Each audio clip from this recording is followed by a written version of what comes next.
Okay, so today we're going to cover Chapter 7, Hair and Scalp Properties. So a few of the objectives for this chapter that we will be able to be confident with is explaining the importance of hair and scalp properties, um, describe the hair root structure. So we're going to talk about the structure of the hair root and their functions. We're going to talk about identifying the hair shaft, so the 3 layers of the hair shaft.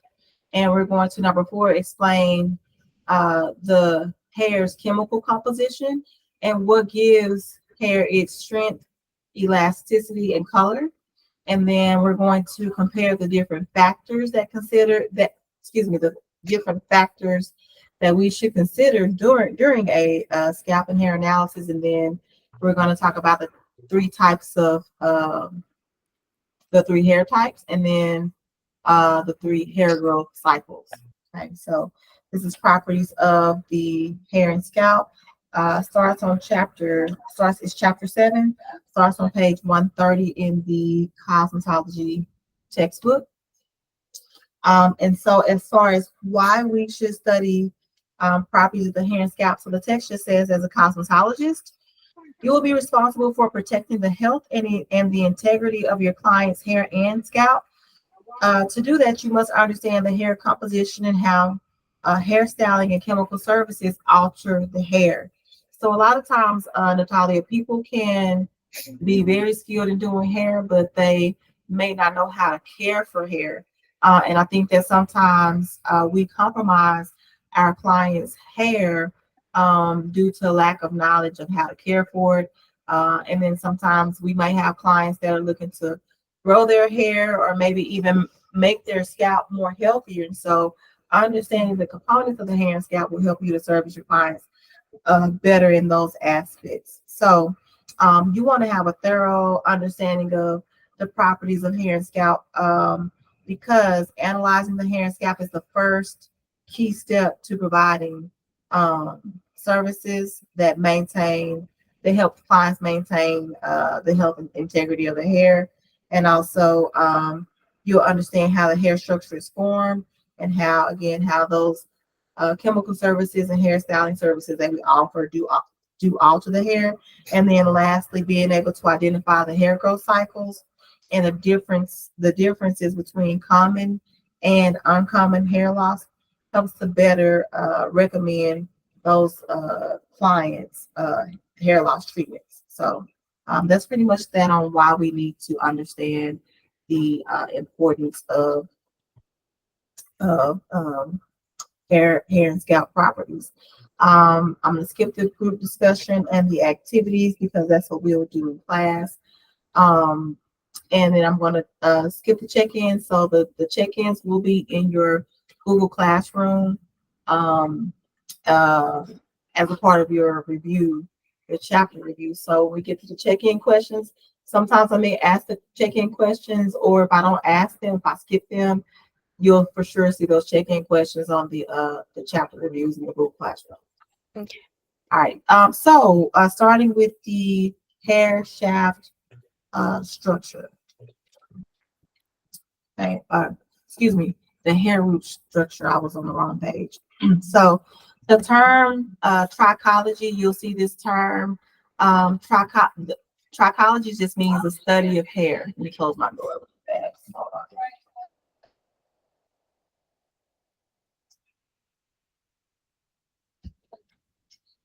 Okay. So trichology is a study of hair. It derives from the Greek word trichos, which means hair, and ology means the study of something. Also, you may see the term integumentary system. Just know that the integumentary system is basically our hair and skin. That is they are a body system by itself. And so a lot of times you'll hear us talk about our hair being an appendage of the skin. So it just means that our hair extends. It is an extension of the bigger part of our whole body. Okay. So that's pretty much it on the integumentary system and hair hair being a part of that system. Trying to see if there's anything else I need to say. Okay, so I do need to say something. So about the integumentary system, that includes the hair, skin, and nails. So again, they all work together as a whole system. And what they do is help to provide us protection. Also, um, hair also provides us with warmth. It helps to keep us warm. And yeah, that's pretty much all I want to say on the integumentary system. Okay. As far as the human hair, okay, so the human hair strand um, has two parts. So I would definitely jot that down. There's two parts to a human hair strand. We have the hair root and we have the hair shaft. And so the difference between the two is the root is anything that is beneath the surface of the skin. Okay. Also, the hair root is obviously connected to other parts of our pilosebaceous unit, which is the hair structure unit. So it's going to be attached to the dermal papilla. It's also starting, and when you learn about the skin structure, you'll learn that hair starts to grow in the dermal layers of the skin. So, and it goes all the way through the epidermis, and then our hair grows beyond our skin and projects beyond the skin. The part that projects beyond the skin is called the hair shaft itself. And so that's the difference. The root is beneath the skin, the hair shaft is above the skin. I'm going to move forward to the next slide. Okay. So other parts of our of the hair root structure. Okay. So we have the hair follicle. Let's see. Oh yeah, there we go. Okay, so hair follicle is labeled here, but the hair follicle is basically the entire pocket, okay, that the hair sits in. The definition tells us that it's a tube-like structure in the skin or the scalp, okay, that surrounds the hair roots and anchors the hair in the skin, okay. The hair follicles are not found on the palms of the hands or the soles of the feet. So those are the only two places that we don't have hair follicles. Everywhere else on the body, we do have hair follicles. So again, the key word for the hair follicle that is a tube-like structure. I like to just say it's like a pocket, okay? And it basically anchors the hair to the skin. Okay. We also have the hair bulb, okay? The bulb, and I'm looking on the screen, it's not labeled over there, but I can definitely see it in my book. But the bulb is basically the bottom part.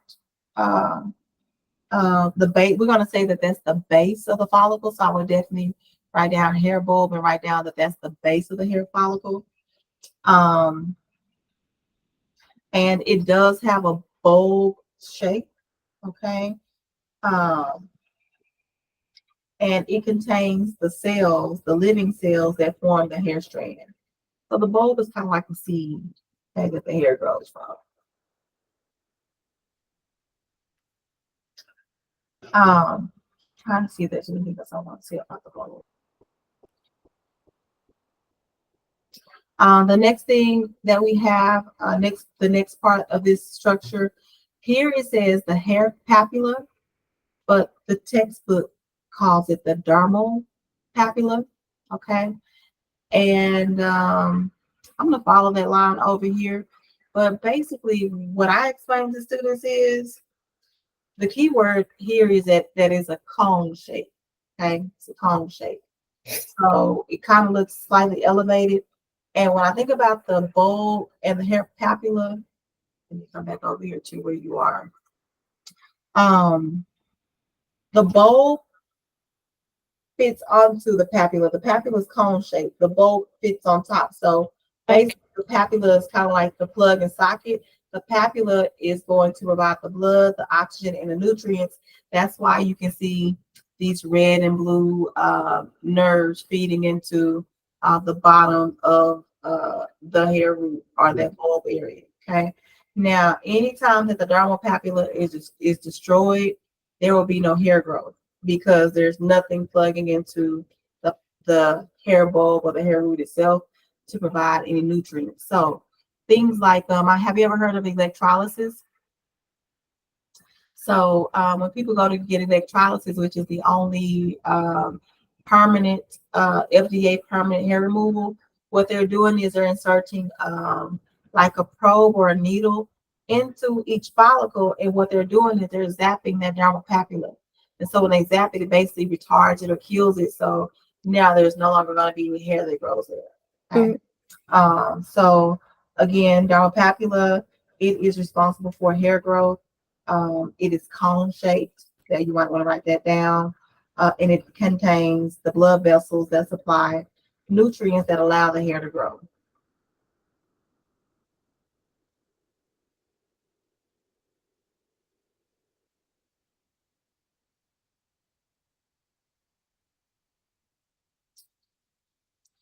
I'm trying to see if there's anything else on this page.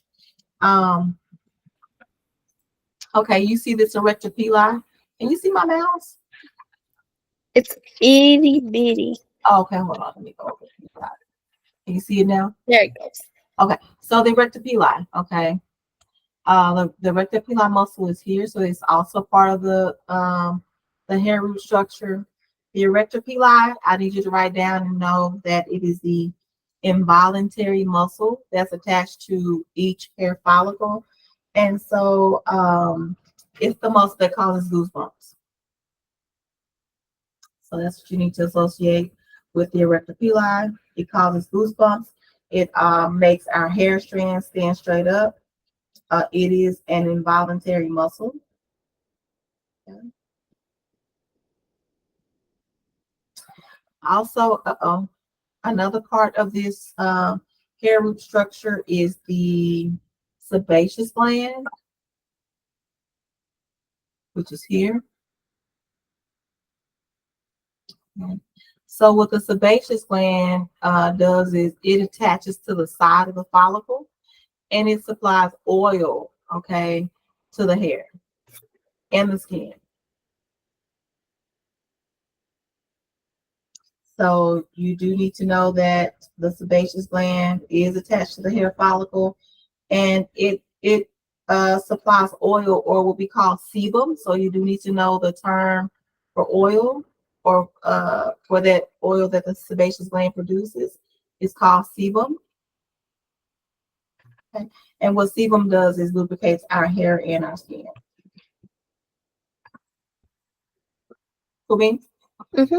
All right, moving forward. I'm skipping past the check-ins. All right, so the next thing up is the hair shaft structure itself. Okay, so the hair shaft itself, each strand of hair basically has basically 3 layers. Okay, so the hair shaft is also known as the hair strand, or we may even call it the hair fibers. Okay, it is the non-living portion of hair that extends beyond the scalp.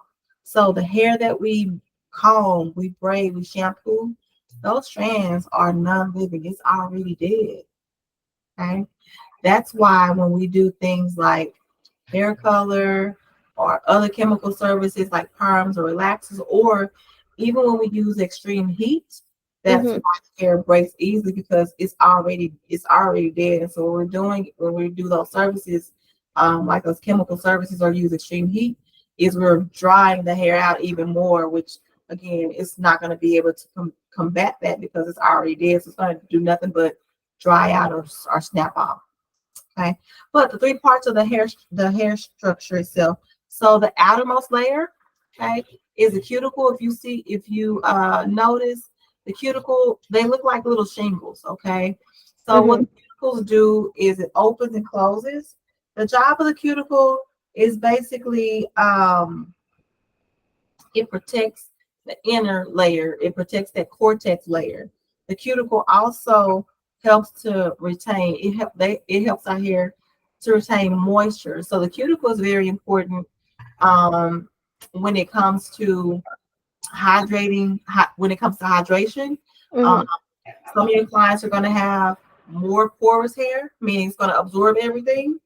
Some clients are going to have more of a closed cuticle where it's going to be hard for that layer to be penetrated. So again, the cuticles is like shingles on a roof.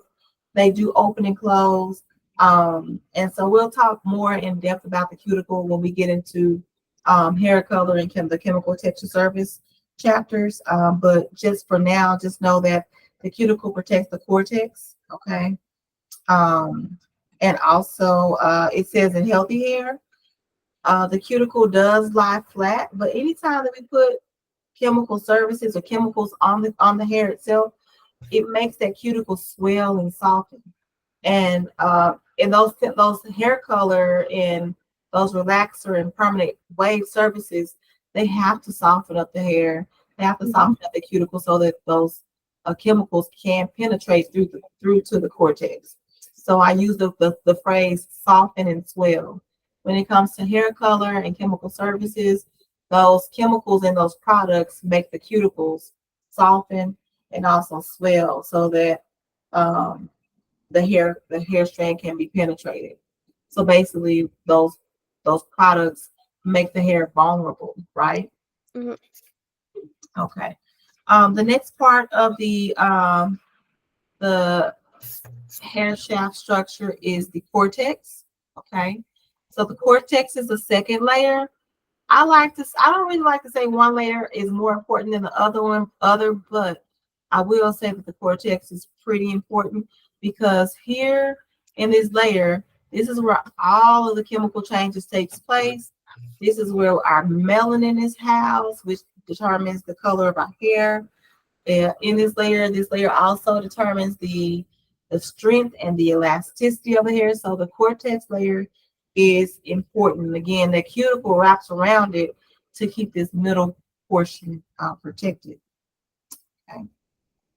The cortex is also responsible for 90% of the hair's weight. So you might want to jot that down. You'll see that as you work through your SEMA.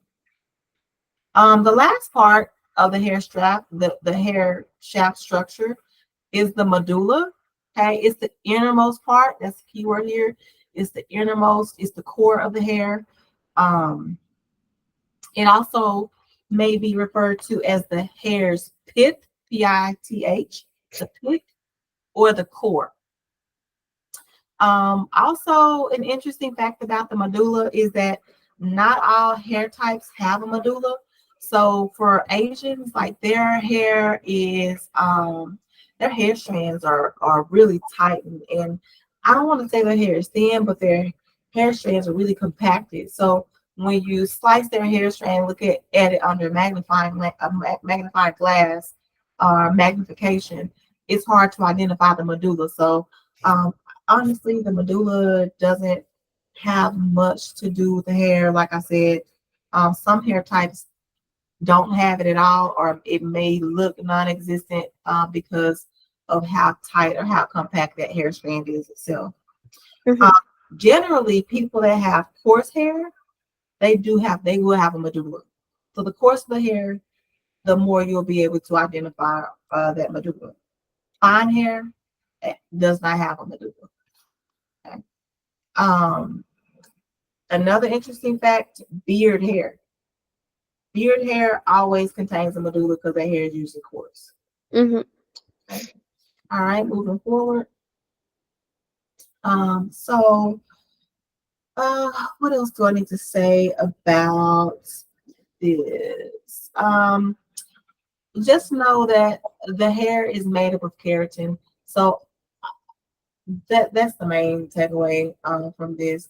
Our hair, our skin, and our nails are all made of keratin. Um, the living cells that form the hair are found in the hair bulb. These cells go through the process called keratinization, which that consists of newly formed cells that mature and fill up with that fibrous protein keratin. And the cells move upward, they lose their nucleus and they die.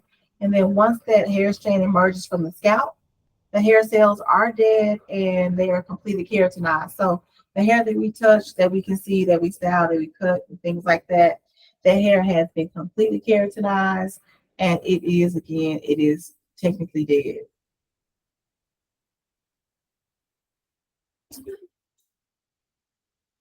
All right, so we're going to go on to the chemical composition of the hair.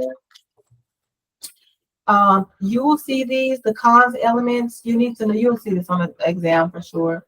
Cons stand for the different elements that make up our hair. So carbon, oxygen, hydrogen, nitrogen, and sulfur.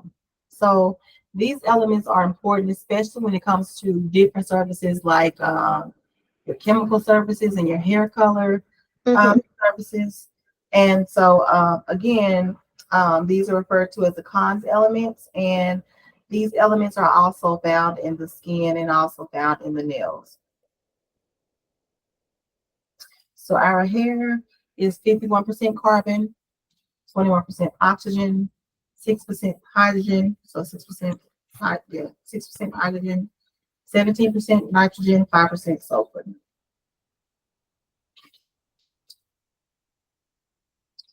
The next thing about the composition of the hair is um, so this left side says amino acids. So basically, amino acids basically are the proteins that make up our hair. And these amino acids, they are linked together by peptide bonds. So in this middle part of the screen, you'll notice that there's a string that's going through each of the amino acids. So your peptide bonds are basically the chemical bonds that hold these amino acids together, are pieces of our hair together. It keeps the hydrogen connected to the oxygen, connected to the nitrogen, connected to the sulfur, connected to the carbon. Okay, so amino acids link N bonds together. And then once we link them together, that forms a peptide bond. Okay, and then I don't really like this particular. Let me see what's on the next slide. Okay, let me go back one. What's going to say about peptide? So what the main thing I want you to write down is peptide bonds is known as N bonds. And then this is actually, this whole thing right here is actually a long polypeptide chain. So when I teach this, I just let students know that each strand of hair is basically a long polypeptide chain. So it's a long chain of proteins that are Yes. linked together end to end by those N bonds. So these are N bonds in between here that are keeping the amino acids together. And then this long chain is basically a polypeptide chain. Mm-hmm. Over here we have what we call a helix. Trying to figure out an easy way to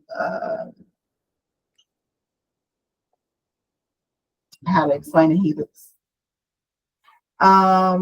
Basically it says that that polypeptide chain, once we have so many of them, they form a helix. Okay. To me, it reminds me of like a DNA model or something like that. So it's a spiral configuration. That's as much as I need to really say about that. So I'm gonna keep on moving forward. So the next thing that we're going to get into are the side bonds in the hair. These are important. So we talked about N bonds. Sorry. N bonds are these little dashes that are holding the beads together. Mm-hmm. Then we have side bonds. So I'm gonna go to the next slide. So side bonds, we have three different types of side bonds. We have a hydrogen bond, we have a salt bond, and we have a disulfide bond. You're going to need to remember what each of these bonds do and how they're broken and how or if they're able to be reformed. Okay. Mm-hmm. So the first the weakest bond we're going to start with is the hydrogen bond. Okay. So I'm going to just say that the cortex is made up of millions of polypeptide chains, which are cross-linked like a ladder's rungs by three types of side bonds: hydrogen, sodium disulfide. So Mm, these chains are responsible for the hair's strength and elasticity. So it's hydrogen, it's disulfide, and the salt bond. They all play a part in the strength of our hair and the elasticity of our hair and the basically the overall health of our hair. So with the hydrogen bond, it is a weak physical side bond. That's what you need to write down about the hydrogen bond. It's a weak and it's a weak side bond. And how do I want to say this? The hydrogen bond is easily broken by water or heat, such as uh, wet styling or thermal styling. So basically, anytime we go to shampoo our hair, anytime we wet our hair down, or when you wet your mannequin hair down, or anytime we're blow drying our hair, or anytime we're using a heat source on our hair, like a flat iron or a curling iron, we break that side bond, that hydrogen side bond, because it's the weakest one of all. mhm, Now, as easily as it's broken, it's also easy to repair. So it's repaired when you do the opposite. So meaning, if you wet the hair, you're breaking the bond, right? mhm, But the bond is reformed as soon as the hair dries. Okay. If we break the side bond by curling the hair or doing a flat iron, we're applying heat, right? Well, that bond reforms once the hair cools off. So there's nothing that we have to do to make that bond reform. yes. Okay. The next one is the salt bond. Okay. Um, it's also a weak side bond. So the hydrogen bond is a weak, and the salt bond is weak. And then the salt bond is broken by a change in the pH. So things that we do to change the pH of our hair, it could be a certain type of shampoo. It could be um, doing hair color, because hair color change is a different pH. It's a chemical, so it's a different pH. Mhm, Also, you know the pH of our hair, skin, nails is between 4.5 to 5.5. You need to write that down because you need to know that. Okay. So anytime we're using a product that doesn't fall in that range, we are breaking the salt bond. So for instance, if I go and put a hair color on my hair that has a pH of like 9 or 10, I've mhm, broken that side bond. Okay. And that side bond, that side bond, that's that salt bond, it mhm, it's restored. It's restored once you take the hair back to its normal pH. okay. All right, and so the last one is the disulfide bond. The disulfide bond is a strong side bond, so that's the strongest one. It's the only strong one. The other two are weak. That one's strong. So the disulfide bond and it's also a chemical. It's a chemical side bond. So the other two are physical. The disulfide bond is chemical, and it's the strongest. Also, we have fewer disulfide bonds than the other two. So we have fewer disulfide bonds than hydrogen and salt bonds, but the disulfide bonds are much, much stronger than those other two. And so the disulfide bond joins, you need to write down two sulfur atoms. Um, it joins two sulfur atoms of two neighboring cysteine amino acids. So two sulfur atoms join two neighboring amino acids. That amino acid is called a cysteine amino acid. So with this particular bond, This one's broken when we do any kind of chemical service. So anytime we do a permanent wave, we're breaking that disulfide bond. And with permanent waves, the disulfide bond is not reformed until we neutralize. Now, for African Americans and people that have extremely curly hair who get relaxers, Mm-hmm. when we put a relaxer on our hair, we break that disulfide bond. It can never be reformed with a relaxer. So that's another interesting fact that you need to write down. It can be reformed if you're doing like a permanent wave or something like that. But when you do a relaxer, it never turns back to a disulfide bond. It actually converts to another type of bond. And I'm gonna save that till we get to that chapter so that you're not too confused. The takeaways today are basically the three side bonds in the cortex: hydrogen, salt, and disulfide.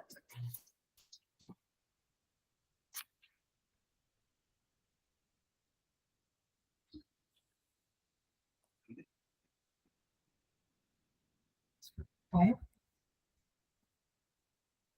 And then we talked about peptide bonds on the last one.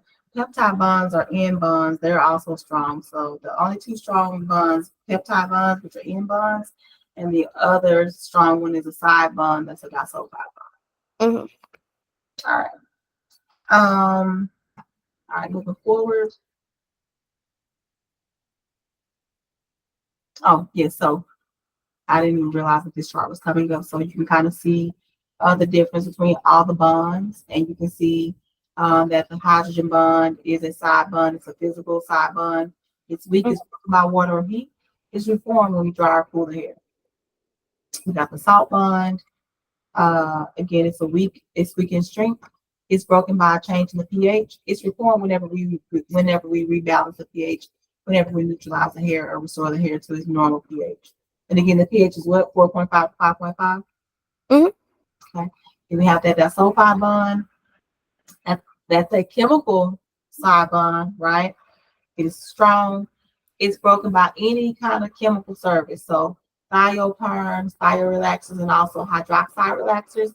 Notice I mentioned number 2, the hydroxide relaxers is what we usually use on extremely curly hair to make it permanently straight. When we put those on our hair does not revert. The only way that we can get our natural hair back is just by doing a big chop and then it, do its natural thing, right? So anytime we use a hydroxide relaxer, that disulfide bond, it converts to a lanthionine bond. You may want to go ahead and write that down, but we're going to talk more about that when we do get to the chemical service chapter. But you will see that on your exam for sure. Lanthionine bond. The hydroxide relaxers and the lanthionine bond, they're married together. So once we put that, there's no converting, there's no going back to a disulfide bond. Okay. Lastly, peptide bonds. This is another chemical chemical end bond. It's also strong. It's broken by chemical depilatory. Do you know what a chemical depilatory is? Yes, you do. You did I did the thing, yeah. You did. So what's a depilatory? How does it work? The depilatories are the ones that remove the hair like wax, and then the chemical yeah, no. Yeah, and then the chemical ones are gonna be the like Nair. No. So wax is an epilator. Oh, there you go. So yeah, Nair will be a what? Chemical depilatory. Yes. So what Nair does, as you can see, is not reformed because what's happening? What does Nair do to the hair? It makes the hair do what? It disintegrates. Yeah, it dissolves, right? Okay. So anytime we're using chemical depilatories like Nair, it basically dissolves or breaks that peptide bond. Mm-hmm. You're not able to reform it if we're using something like that because the hair is dissolved. Okay. All right. Moving forward. All right, so then we get into pigments. Okay. So we have 2 types of melanin in the hair. You need to know these. Also, these 2 types of melanin are in the hair and the skin. Okay. Everybody has a mixture, a combination of both. It's just that some of us have more of one than the other. Mm-hmm. So the first one is eumelanin. Eumelanin provides to us black and brown pigments, so darker tones, darker pigments.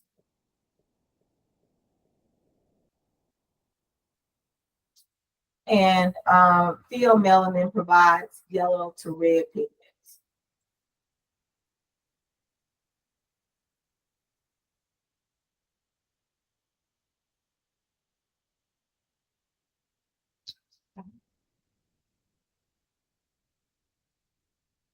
So we have eumelanin and pheomelanin. Those are the two melanins that we have in our skin. All right, and the next thing up are wave patterns and cross sections. So the lower the number, the straighter the hair is going to be, basically.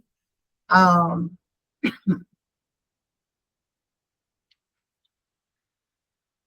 when it comes to wave patterns, that is a definition that your textbook gives. Your wave pattern refers to the amount of movement in a hair strand. Okay. So you can see the difference in the amount of movement from a type 1. There's no movement, it's just straight hair, right? Mm-hmm. Types. The two types, we have 2A, B, and C. A is always going to be your looser one. C is going to be your tighter one of that family. Okay. So we have straight, wavy, curly. Type 3 is curly. Type 1 is straight. Type 2 is wavy. Type 3 is curly. Type 4 is extremely curly.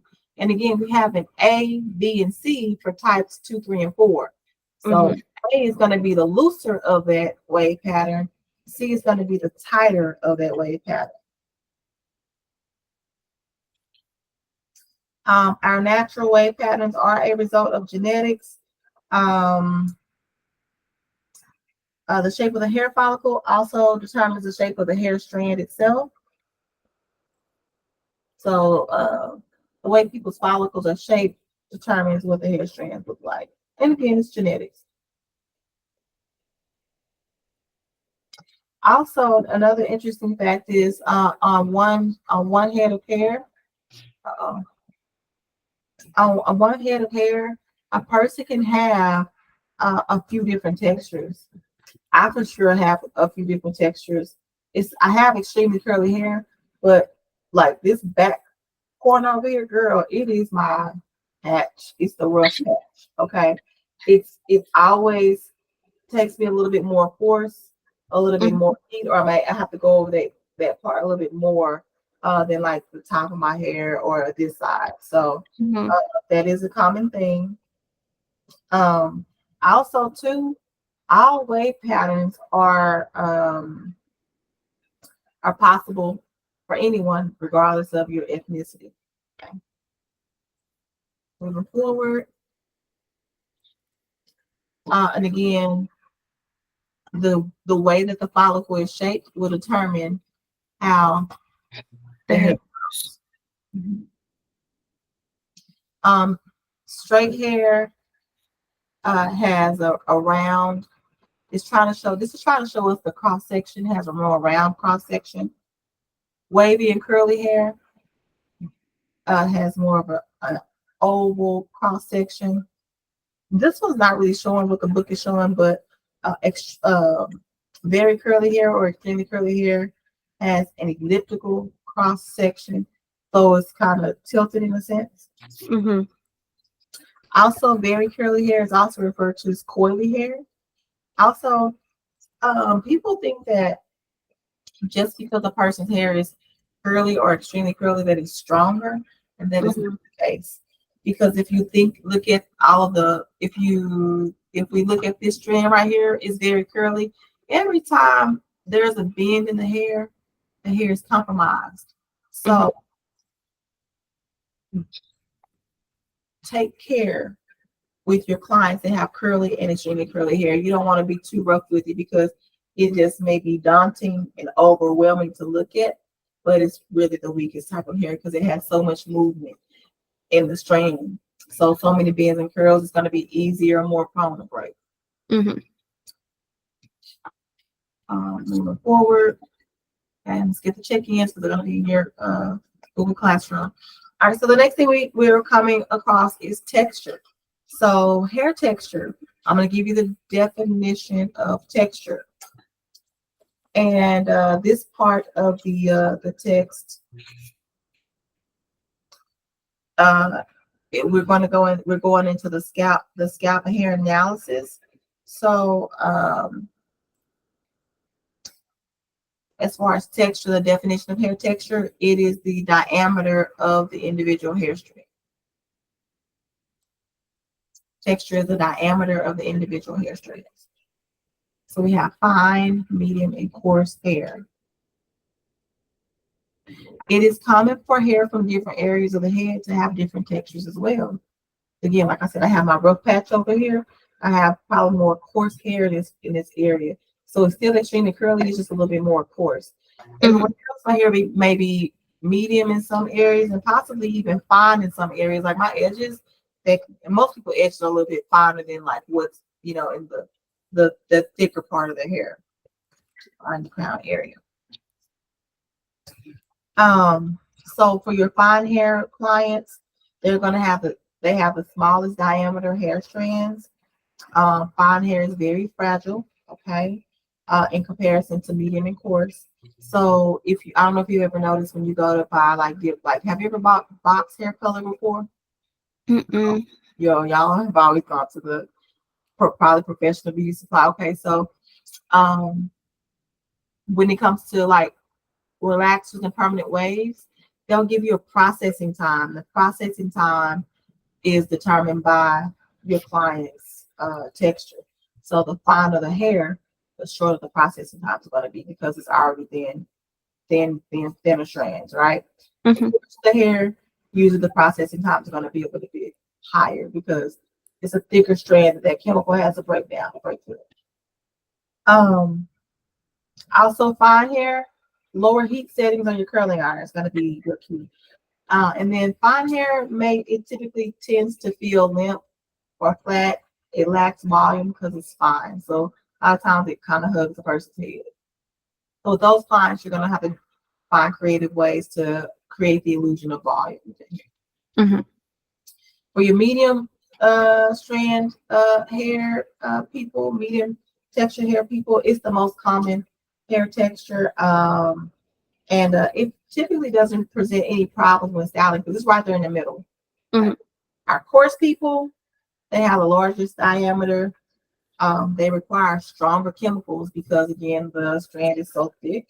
Also, it requires higher temperature settings, maybe even longer processing times. And coarse hair can tend to be very dry or freezing. So let's name it.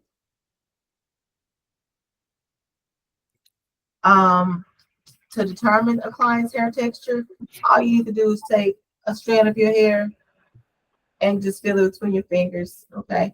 And you're feeling for, the thickness. If it feels like a really thin piece of string, it's probably fine. But if it's really hard and coarse, probably gonna be coarse hair.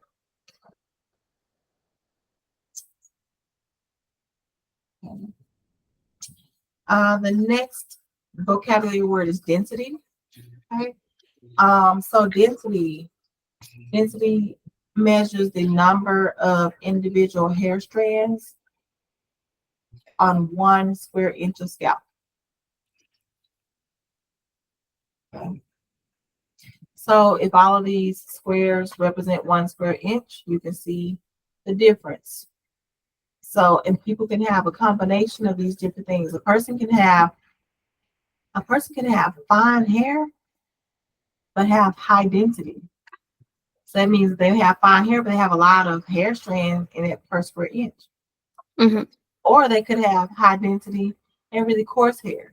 So a lot of hair strands, and those hair strands are also coarse. So they can have a combination of anything. Medium density is probably average, okay? Low density, they're not going to have as many hair strands per square inch. If you can see the client's scalp, more than likely they have low density. It does give us some hair density by hair color, which is I think is quite interesting.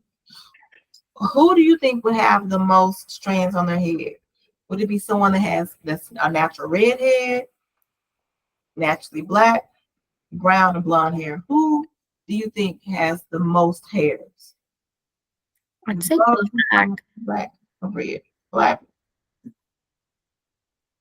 actually is blonde. People who What? people who are naturally blonde, more they have more hair strands per square inch, typically, generally. Mhm. Below, and they have typically about 140,000 strands of hair on their head. People who are naturally brunettes, they have about 110 strands of hair on their head. 110,000. Mhm. People who have naturally black hair, they have about 108,000. For your redheads, they don't even have 100,000 hair strands on their head. They have about 80,000 hair strands. Okay, so that's our interesting fact. I'm gonna move forward. Let me say what's that density? No. All right, so we know density is the number of hairs per square inch. Mhm. Okay. The next thing up is porosity. What does porous mean? The absorb. Mm-hmm. So your clients may have one of three porosities, and porosity porosity is the hair's ability to absorb moisture. So I'll definitely jot that down. And the porosity of our hair is determined by the cuticle layer. I would write that down too.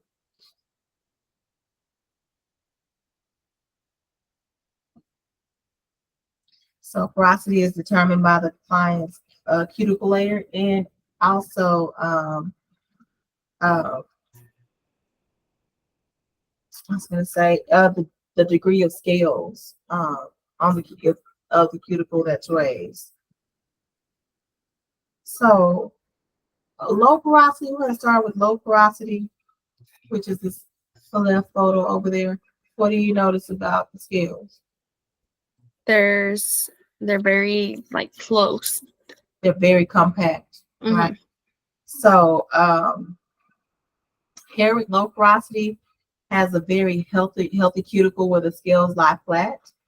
So chemical services performed on hair with low porosity requires more of an alkaline solution. So you can write that down. So I will put low porosity, and I will put that they need a higher alkaline solution.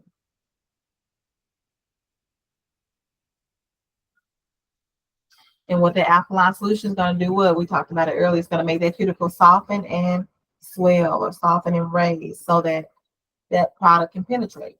Mhm. Okay.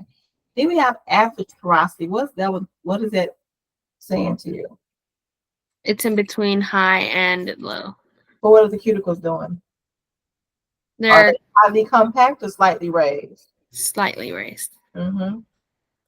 So with your average porosity, your chemical services should come out as normal. So you don't have to leave it on longer. You don't have to use a stronger solution. You don't have to take it off quickly either. It's going to process at a normal rate. Mhm. Okay.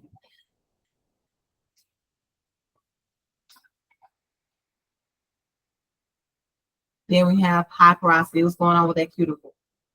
There's a super raised. It's super open. Mhm. So then remember how I told you that the cuticle opens and closes? Or your people that have high porosity, the cuticle is always open. So are they going to be retaining moisture?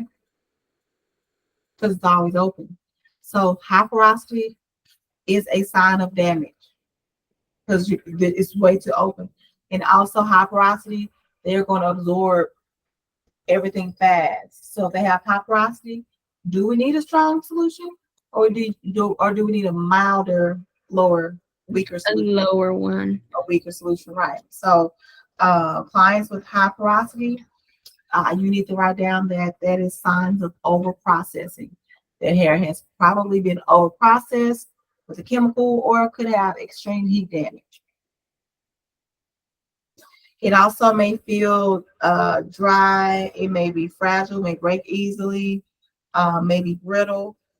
So when you perform chemical services on overly porous hair or highly porous hair, um, you need to use a less alkaline solution or milder or weaker solution so that we will prevent additional overprocessing or prevent additional damage. I think we got that. I don't have to beat that dead horse anymore. Okay. Oh, let me go back. So the porosity test. Um, So you can check the porosity on dry hair by taking several strands of hair from 4 different areas, like the front. And those areas include the front hairline, the temple, the crown, and the nape. And you're going to hold the strand securely with one hand while sliding your thumbs down towards the scalp, and you're feeling for the raised cuticle. If that strand feels smooth, more than likely they have low porosity. Their cuticle is mostly closed. But if you Mm-hmm. put your hand down, it's like, and you feel all the bumps in every nook and cranny, they may have high porosity hair. So that's how you test for porosity. All right, the next thing is elasticity. Elasticity is the hair's ability to stretch and return to its original length without breaking. That's the definition. So elasticity is the ability to stretch and return without breaking.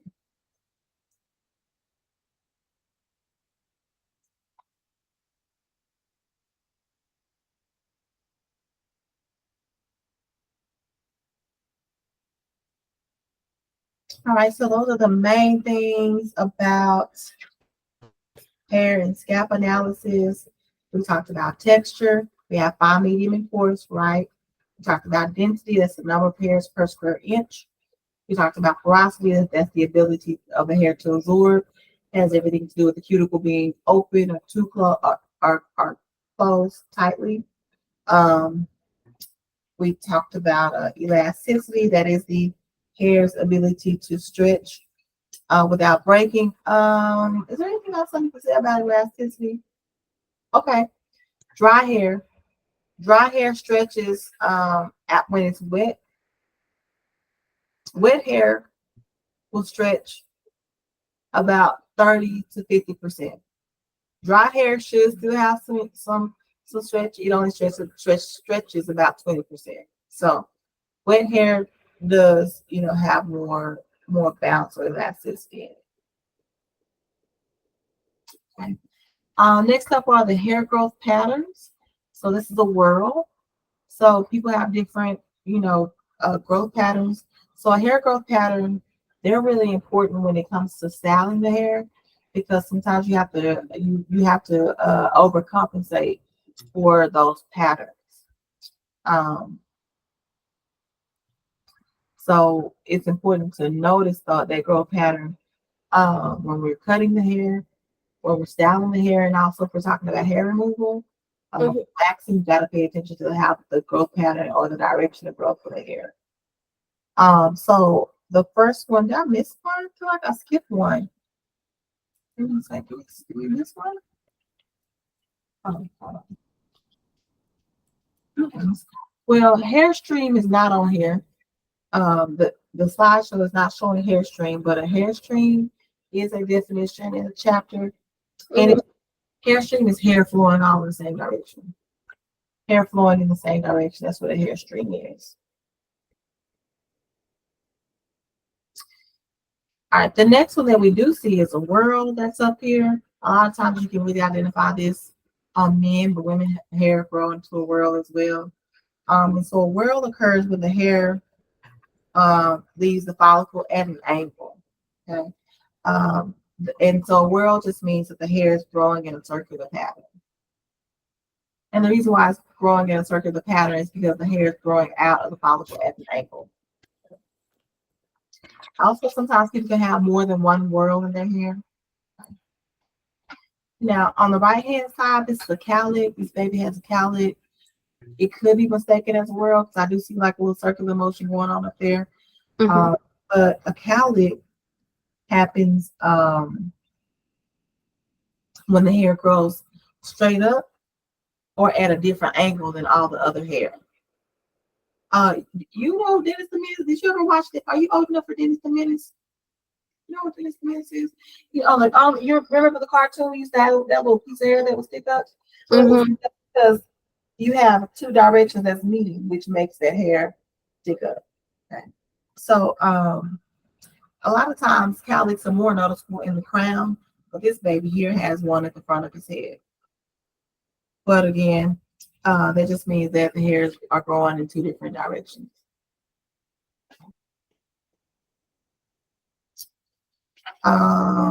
And now that's it on the growth patterns. Um, Next up, we have it's going into dry hair and scalp conditions. Okay. Oh, let me go back. So it's basically showing you what dry hair and scalp looks like. So again, with scaly, definitely looks like it's lacking hydration. On the next slide, obviously we can see oily hair and scalp, totally different. Okay. Mm-hmm. So dry hair and scalp is caused by an inactive or underactive sebaceous gland because that's what provides oil to the scalp, right? Oily hair and scalp means the sebaceous gland is overactive. How often do you have to shampoo your hair? I would say once or twice a week. Okay, so that's normal. Some people have to shampoo more because you know their hair just produces so much oil. But Mm-hmm. you want to recommend to your clients that over shampooing can cause them to have More. oil, yeah, Yeah. more oil because the body's trying to overcompensate for that, for the hair being stripped too often. Yeah. A lot of people like to strip their hair, and that's what makes them more oily. hmm Um, okay, so moving forward. So then we get into hair growth then, the hair growth phases and types of hair growth itself. So um, hair growth. We have basically three types of body hair. Okay, so these are the three types of body hair. Honestly, in my opinion, Lanugo and Bella's hair are the same, but the text will tell us that it's different. Mm-hmm. The text says Lanugo hair is short, fine hair that covers a fetus and generally sheds within a few weeks of birth. Peach fuzz. Okay. Mm-hmm. And then Bella's hair is also short and fine and unpigmented hair. Okay. And then we usually refer to Bella's as peach fuzz. In my opinion, they're both the same, but the Texas and Lanugo hair is for babies, and it goes away after about two um 2 weeks, 2 weeks of birth, or a few weeks of birth. Mm-hmm. When it comes to Bella's hair, it can appear anywhere on the skin, um, apart from the palms and the soles and lips, because we won't have hair on those areas. Um, the follicles that produce vellus hair do not have sebaceous glands. That's an interesting fact. Okay. Um, vellus hair, the primary function of vellus hair is to help the body with evaporation of sweat or perspiration. It also helps us to regulate our body temperature. Mm-hmm. Then we have terminal hair, which is pigmented hair. You can see it can grow up to 3 feet long. So terminal hair is any hair that's dark, any hair that we wax. And when we're talking about hair removal, do not wax peach fuzz for people. And another interesting fact about hair is vellus hair can turn to terminal hair. So peach fuzz can turn to darker hair. So that's where that if you shave your legs, your hair gets darker came from. That part's really a myth. That part's a Yeah, myth. that one's fake, but you think that's what it's from? Um, so no, I don't think so. I think because hair is hair. I think that since we shave it, the shaving provides a blunt edge, so it makes it appear like it's growing back thicker, but it's not really coming back thicker. It's just the end is blunt. So now it's more Mm-hmm. noticeable, it's more coarse on the end. Terminal hair, another interesting fact, terminal hair can revert to vellus hair. people that go bald, or they have uh, the male pattern baldness. So what happens to the terminal hair is it miniaturizes, it shrinks, and reverts back to vellus hair. So people Mhm. who are bald, their skin is not this slick. You can kind of feel some peach fuzz, but again, that's just my easy way to let you know that it can go either way. That's another reason why we don't wax vellus hair because a wax peach fuzz, right? Because for one, you're gonna make the skin a lot tougher, and then you could make it to where in that area terminal hair starts to grow because they both can go either way. Okay. Then we have the hair growth cycles. Okay, so this is going to be important. So for your hair growth cycles, we have the anagen, catagen, and telogen phase. The anagen is the growth phase, as you can see here. The hair is growing inside of the follicle. It hasn't quite reached the surface of the skin.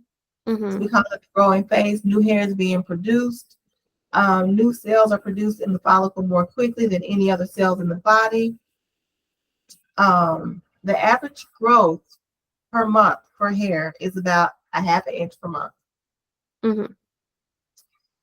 And then the hair growth rate, like how fast it grows, it varies based on your gender, your age. Um, Scalp hair typically grows fastest between 15 and 30, but slows down a whole lot after people turn 50. The second phase is the catagen phase, as you can see here. Um, we like to call this the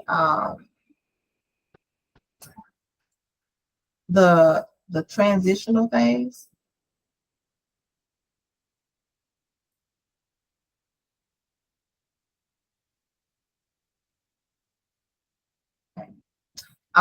During this phase, the follicle itself it shrinks, Mhm. and also it detaches from the bulb, starts that detaching process. Um, Less than 1% of your hair is in this phase at one time, but basically, it's a transitional phase. It's the main thing. Then we have a telogen phase, which is the resting phase. Here you can see that the bulb is completely detached from the dermapapilla. And a lot of times with this phase, um, again, we call it the resting phase. It is the final hair cycle.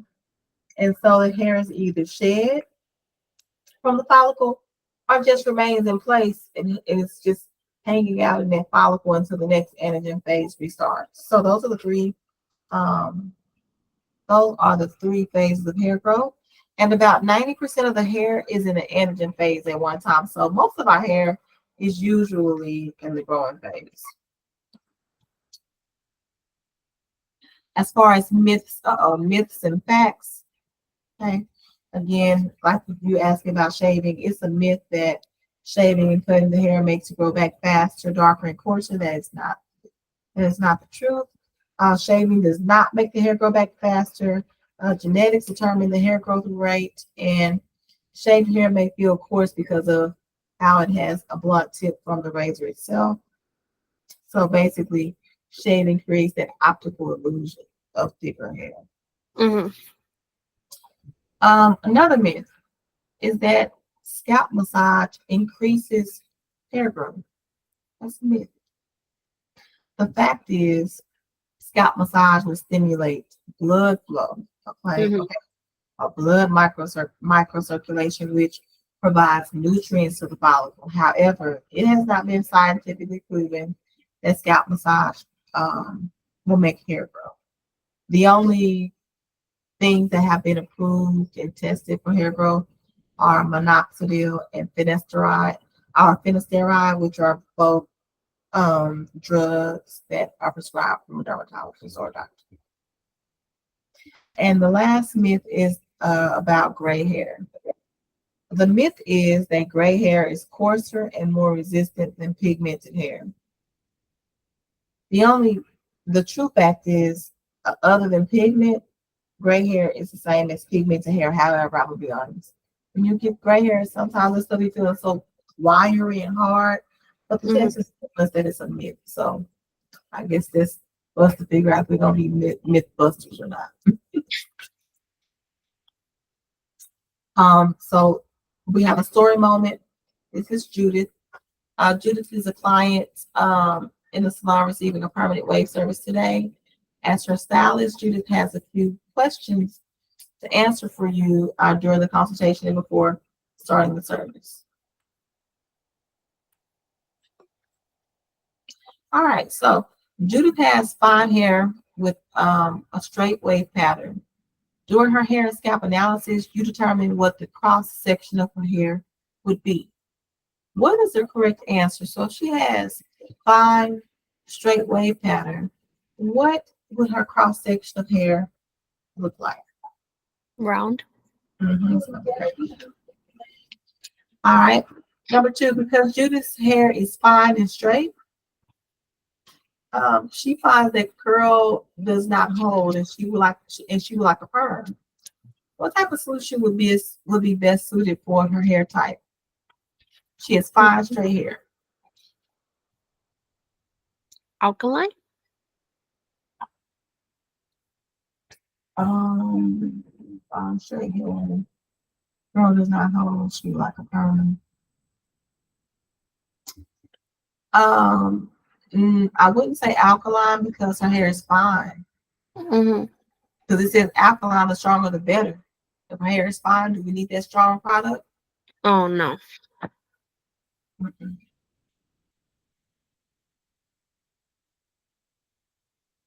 Is it? No, Well, straight hair can be permed, right? it can be. So it's not D either. See? It's C, exothermic. So exothermic waves, we'll learn more about that when we get to the chemical service chapter. But exothermic waves uses chemical and it also uses heat to process it. So it's a little bit gentler amount on the hair. Strong alkaline solution. All right, Judith is asking you for advice on what her thermal tools heat should be set on for fine hair. As a professional, what would you tell her?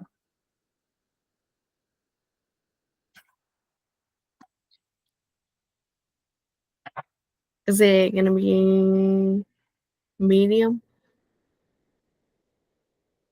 Let's see here. She has fine hair, low heat. Low. Oh, low because it's fragile, right? All right, and then number 4, what type of chemicals should you be cautious of using on Judith's fine hair? Relaxer. Oh no. Relaxers for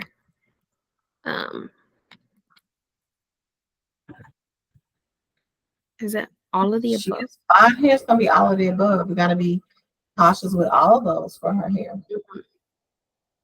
And last one, what characteristics would you expect Judith's hair to have?